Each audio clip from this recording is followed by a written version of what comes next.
On the surface, most leadership training works. It does what it's designed to do. There's lots of follow through you have to do, but in itself, it's well intended. However, in the world of conflict, not so much. Because the leadership training is attended, things are going well, and then a real conflict shows up.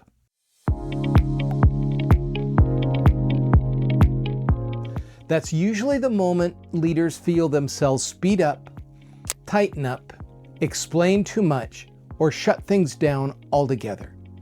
Not because they forgot what they learned in these trainings, but because conflict asks something different of a leader than training usually prepares them for. I'm Carl Piester. For decades, I've worked with leaders in healthcare, executive teams, and physician groups, places where conversations aren't theoretical. They carry real consequences. And over time, I've noticed a pattern. Leadership training often makes sense on paper. It makes sense in the classroom. But conflict doesn't happen on paper, and it doesn't happen in the classroom. It happens in the body, in the boardroom, in the operating room, and in moments that feel unsettled. So where do things start to break down? When conflict shows up, the issue really usually isn't the topic on the table. What matters is how people behave once they feel exposed, misunderstood, or at risk. Leadership development tends to focus on clarity of roles, clarity of expectations, clarity of language, clarity of process, and all of that is valuable. But conflict reveals something else entirely. How a leader shows up when things feel tense and uncertain.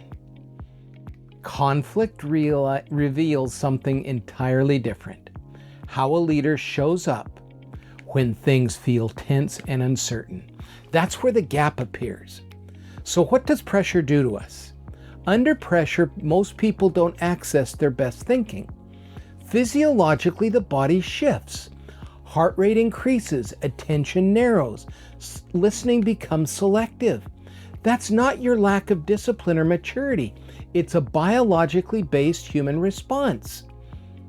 So when leaders enter a difficult conversation trying to apply a model while their nervous system is already on steroids, the model doesn't hold. Because what happens when a threat comes in, the limbic system takes over. The author, Joseph Ledoux, described it as an amygdala hijack. It's literally the amygdala says you are at threat. So it shuts down the higher level thinking and kicks you into reactive mode. So it's not that the training was wrong. It's that it was never practiced where conflict actually lives. Conflict resolution, successful conflict resolution, is a learned and practiced skill. So how do leaders enter this conversation? In tense moments, people are paying less attention to what the leader says and much more attention to how they arrive. Are they settled or rushed? Curious or already convinced? That is a huge point, as is the next one, but let's hit that for a second. Curious or already convinced? I worked with one organization that had town halls, very, very effective town halls on paper. Trouble was that they were showing up after they'd made a decision and expecting people to like it. People didn't like it. They wanted to be included. So the conflict had to be arranged of how do we rearrange our thinking of leadership? Next point, are you present or managing the clock? And I'd add here, not just managing the clock, but managing the cell phone, managing everything you have that distracts you. People pick up on that. Leadership training often emphasizes language. Conflict requires your presence.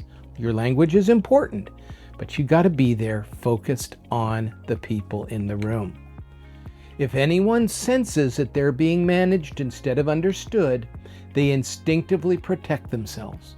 Once that happens, forward movement slows down or stops entirely. Now, what's this? We have natural instincts to fix. That's because you've been rewarded for years for solving problems quickly. That instinct doesn't disappear in conflict. In fact, it often accelerates. Leaders explain, clarify, correct, and move toward resolution before the conversation is stabilized. Frankly, they do it before they even know what's going on. They want to fix it, so they overlook the basics. What they all don't see is many times that in speed, in those moments, can actually pressure conflict instead of reducing it. Slow it down. Most conflicts escalate not because nothing is happening, but because too much happens too soon. So why does this safety matter? People rarely share what they actually think when they feel controlled. They speak more honestly when they believe they can do so without consequences. I heard a marvelous quote recently. Safety is not the absence of threat.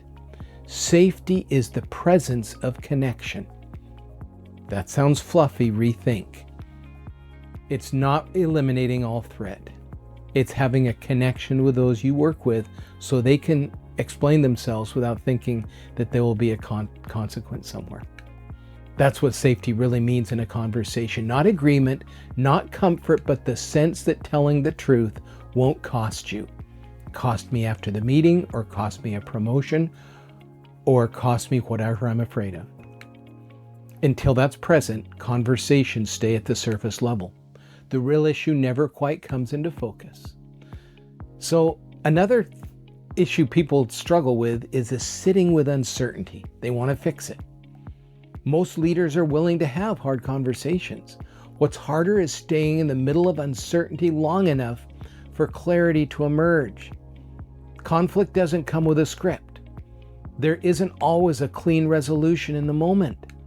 So leaders feel the pull to move things along, to close the loop, settle it in, restore order. That urge isn't fear, it's discomfort with not knowing things yet, and we're not good with that.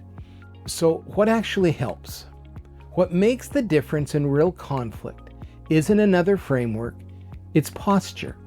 The ability to slow the moment down, to stay regulated when others aren't, to tolerate tension without rushing it away. To tolerate tension without rushing it away. It'll get tense. Be okay with that. Be prepared ahead of time. Nothing's going to blow up. Be able to tolerate the tension without rushing it away. Leadership training teaches action. Conflict teaches presence. So this is a question to carry with you. Before your next difficult conversation, pause and ask yourself, so important, this question, will the other person experience me as trying to understand them or trying to manage the situation? Will the other person experience me as trying to understand them or manage the situation? That experience shapes everything that follows. So to wrap up here, conflict isn't a breakdown in leadership. Conflict just gives you information. When leaders treat it like a failure, they miss what it's pointing toward. Now, if what we've talked about today resonates in any way, subscribe to the channel. This is work we keep doing here, helping leaders to show up well when it's absolutely necessary. If you want to go deeper, visit us at coachinggroupinc.com. We don't train leaders for theory. We help them lead in moments that actually matter. Thank you for being with us today. Thank you for allowing us to be part of your learning path on this vital topic. We look forward to seeing you on our next video.